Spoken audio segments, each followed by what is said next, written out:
तो ऐसे लोगों के बारे में वो एक आदमी ने ख्वाब देखा कि ख्वाब आया, उससे पूछा गया भाई तू जन्नत में जाना चाहता है जहन्नम में? उसने कहा यार कौन जहन्नम में जाना चाहता है? उन्होंने कहा भाई देख लो, एक दफ़ा विजिट कर लो। ख्वाब की बात है ये, इसको सीरियस न लें, हमारी आवाम भी एकदम जज्बाती हो जाती है, मेरे खिलाफ ही फतवेबाजी ना शुरू कर दे।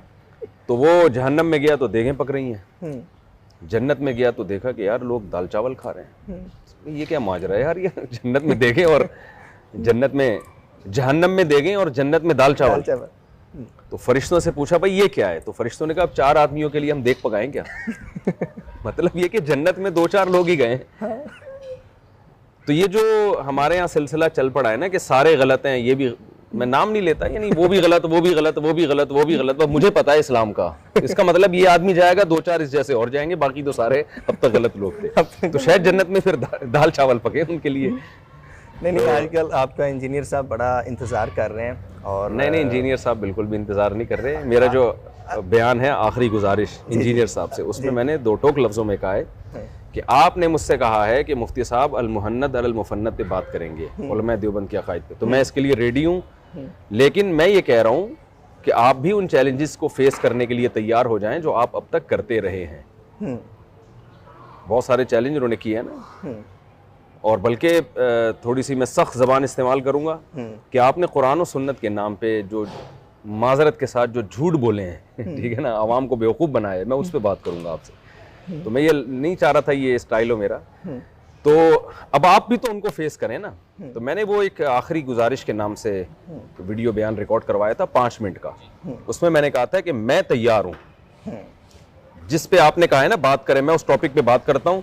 तो आप भी उन चैलेंजेस को फेस करने के लिए तैयार हो जाएं जो आपने किए हैं। तो टू द पॉइंट आप एक वीडियो रिकॉर्ड करवाएं जिसमें सिर्फ इतनी बात कहें कि मुफ्ती साहब तैयार हो गए हैं उन चैलेंजेस पे बात करने के लिए जो मुफ्ती साहब ने किए हैं, या उलमा देवबंद के जो भी अकायद जो भी बात वो करते हैं। तो मैं भी उन चैलेंजेस पे बात करने के लिए तैयार हूँ।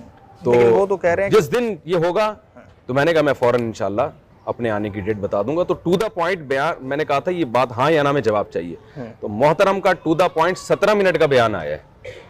तो टू द पॉइंट इतना लंबा है, तो आउट ऑफ द पॉइंट कितना लंबा होगा फिर आप खुद सोचें। तो ये मोहतरम अली मिर्जा साहब ने, ऐसा नहीं है कि उम्मत को में इत्तेहाद पैदा किया हो, एक नया फिरका बनाया है इन्होंने।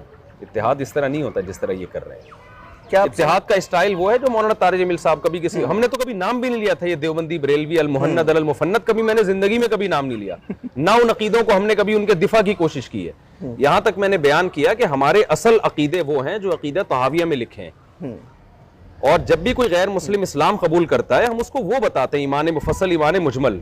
मैंने तो अपनी जिंदगी में अब तक, हालांकि मैं तो दरस निज़ामी मैंने पढ़ा है, मैंने अल मुहन्नद अल मुफन्नद का हमें तो पता भी नहीं था इसमें क्या लिखा हुआ है। ये किस्से पुराने हो चुके थे, ये बहसें खत्म हो चुकी थी, नए सिरे से एक पुराने किस्से उठा के उम्मत में आग लगा देना। तो इस्लाम के जो बेसिक अकायद या उलमा के जो बेसिक अकायद हैं जिसके बगैर आप मुसलमान नहीं हो सकते, वो बहश्ती ज़ेवर में लिखे हैं, अकीदा तहाविया में लिखे हैं, ईमान मुफस्सल ईमान मुजमल, जो हम गैर मुस्लिम को इस्लाम कबूल करते हुए जो अकायद पेश कर। लेकिन हम तो फिर भी कह रहे हैं हम इस पर भी बात करने के लिए तैयार है ना।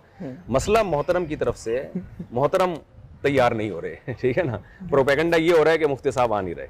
तो मैं कहता हूँ 1.5 घंटा अल मुहन्नद पे बात होगी, 1.5 घंटा आपने जो कुरान और सुन्नत में तहरीफात की हैं उस पे बात होगी। तो मैं जब तैयार हूँ, आप क्यों तैयार नहीं हो रहे? तो फरार की निस्बत उसकी तरफ की जाएगी जो अपने आप को फेस करने के लिए तैयार नहीं है। पहले कभी मनाजरे होते थे, आज के दौर में या आज के वक्त में आप क्या समझते हैं इन मनाजरों की ज़रूरत है या इनसे कुछ हासिल है? देखें, मुनाजरों में ये कहना कि हमेशा फसाद होता है ये भी गलत है। मुनाजरों में फसाद भी बहुत होता है, लेकिन बाज़ मुनाजरे आप यूट्यूब पे पड़े हुए हैं उनमें हार जीत के फैसले भी हुए हैं। मुनाजरे में फसाद उस वक्त होता है जब दोनों फरीकों में से एक भी हट धर्म और ज़िद्दी हो और वो लड़ाई के प्रोग्राम के लिए बैठा हो। जैसे बाज़ दफ़ा ऐसे होता है कि मुनाजरा हो रहा है और जब सामने वाली पार्टी हारने लगी उसने कुछ न कुछ उल्टे सीधे गालियां देना शुरू कर दी या कुछ और सामने वाले के जज्बात को मजरू करना शुरू कर दिया। लेकिन अगर दोनों तरफ लोग बैठे हुए हैं और मुनाजरा में जो तमाम शराइत का ख्याल किया जाए, जैसे एक सदर होता है जो दोनों को चेक कर रहा होता है कौन उसूल और ज़ाब्ते को तोड़ता है, तो फिर यूट्यूब पे ऐसे मुनाजरे पड़े हुए हैं जिनमें हार जीत का प्रॉपर फैसला हुआ है और लोगों ने खुद कहा कि भाई ये इसके दलाइल मजबूत हैं, ये इधर उधर की फेंक रहा है ये ठीक है ना। तो ये जो दावा किया जाता है ना मुनाजरों में हमेशा लड़ाई होती है, ये भी गलत है। ये मुशाहिदे से हटकर बात की है। मुनाजरों में ठीक है बहुत दफ़ा झगड़ा फसाद के अलावा कुछ भी हासिल नहीं होता, लेकिन बहुत दफ़ा मुनाजरे किसी नतीजे पर पहुंचते हैं, बशर्ते कि मुनाजरों के उसूल और शराइत बहुत मजबूत हो। अच्छा मुफ्ती साहब बताएं कि जो दीनी लोग हैं, जो मजहबी लोग हैं, उनमें आप किस चीज़ की कमी महसूस करते हैं?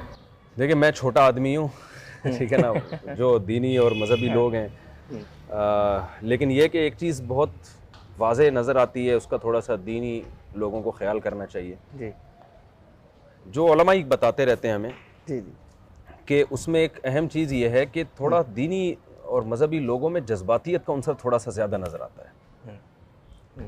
यानी गुस्ताखी के मामले में फतवा देने में, अब आप देखें कोई भी किसी की ज़बान से कोई लफ्ज़ मिंबर पे ऐसा निकल जाए। अब डॉक्टर जाकिर नाइक का जो हशर किया था, डॉक्टर साहब ने नबी सल्लल्लाहु अलैहि वसल्लम के बारे में कह दिया कि आप कुछ ऐसे अल्फाज कह दिए थे, हालांकि उनकी नीयत भी बुरी नहीं थी, फ़ौरन उस पर गुस्ताखी रसूल का फतवा। तो ये हमें नबी की सीरत में ऐसा नहीं मिलता।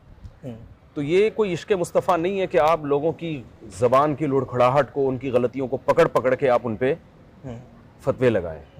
किसी भी शख्स की ज़िंदगी देखनी पड़ती है। नबी सल्लल्लाहु अलैहि वसल्लम ने फरमाया कि एक शख्स का ऊँट गुम हो गया और जब उसे वो ऊँट अचानक मिला तो खुशी में क्या कहता है, अल्लाह तू मेरा बंदा मैं तेरा खुदा। हालांकि कहना ये चाहिए था मैं तेरा बंदा तू मेरा खुदा, लेकिन आपने फरमाया अख्ता मिन शिद्दतिल फराह, खुशी में बेचारे की ज़बान से गलत लफ्ज़ निकल गए। मैं कहता हूँ ये हमारे मुआशरे में होता ना, 20-30 आदमियों ने उसके ऊपर चढ़ जाना था ठीक है, तूने कलमा कुफ्र कहा है। तो हमारे यहाँ ये जज्बातियत जो है, इसकी वजह से लोग दीन के करीब आने के बजाय दीन से दूर हो रहे हैं। मीम्स आप पर बहुत बनती हैं, तो आप क्या खुश होते हैं? नहीं नहीं, गुस्सा आता है, ये क्या लगे? नहीं, मैं गुस्सा इसलिए नहीं कर रहा कि वो जो थे ना, क्या नाम था उनका, जो नेपाल से जिंदा हो गए, हाँ वो अल्लामा ज़मीर नकवी वो साहब, बेचारों ने गुस्सा किया, उनके गुस्से पे बन के। गुस्सा तो मैं नहीं करता, लेकिन मैं इस पे खुश नहीं हूँ। तो हमें जहाँ मौका मिलता है वो चैनल हम फिर उड़ा देते हैं। तो कहीं भी कंप्लेन हो जाए ना कि फलां ने मीम्स बनाई है जिसमें तौहीन का अंसर हो, एक मीम्स हुए हैं जिसमें तौहीन नहीं है, फन है, तो ठीक है, लोगों को खुश होने पर गवर्नमेंट की तरफ से कोई पाबंदी नहीं है, तो हम पहले तो अल्लामा ज़मीर नकवी साहब थे, तो उन पर बड़ी मीम्स बनती थी, लेकिन वो काफ़ी गुस्सा करते थे। उनके बाद अब आप हैं जो कि मीम्स के सामने जो है वो उन्होंने टारगेट किया हुआ है। अच्छा, वो जो सबसे दिलचस्प मीम्स जिस पे मैं भी बहुत हंसा था, वो जो इंजीनियर मुझे पहलवानी का लिबास पहना के ना वो किसने भी बनाई, बड़ा शरारती आदमी है, तो उसने सही नक्शा खींचने की कोशिश की थी। लेकिन बहरहाल जहाँ भी तौहीन का कोई अंसर हो तो हम उस चैनल को उड़ा देते हैं। नाज़रीन, हमारे साथ मौजूद थे मुफ्ती तारिक मसूद साहब और बड़ी खूबसूरत बातें इनके साथ की और आपको दिखाया कि मुफ्ती तारिक मसूद साहब का क्या लाइफस्टाइल है, किस तरह रह रहे हैं। सबसे बढ़कर आजकल जो मुफ्ती तारिक मसूद और इंजीनियर अली मिर्जा साहब के दरमियान एक फाइट चल रही है कि कब मुलाकात हो रही है, कब ये मिल रहे हैं, वो भी आपने सुना। और मुफ्ती तारिक मसूद साहब ने एक बड़ा ज़बरदस्त पैगाम दिया तमाम मुसलमानों के लिए कि हमारा जो मजहबी तबका है वो थोड़ा सा जज्बाती है, जज्बात में बड़ा जल्दी आ जाता है। जज्बात ज़रूर होने चाहिए, लेकिन अगर कोई गलती करता है अनजाने में तो इतनी ज़रूर स्पेस होनी चाहिए कि उसकी गलती मुआफ़ की जाए। हम सब लोग हैं, हम सब मुस्लिम हैं और हमें प्यार मोहब्बत के साथ ही रहना चाहिए। अपने मेज़बान से मंशा को इजाज़त दीजिए। अल्लाह हाफिज़।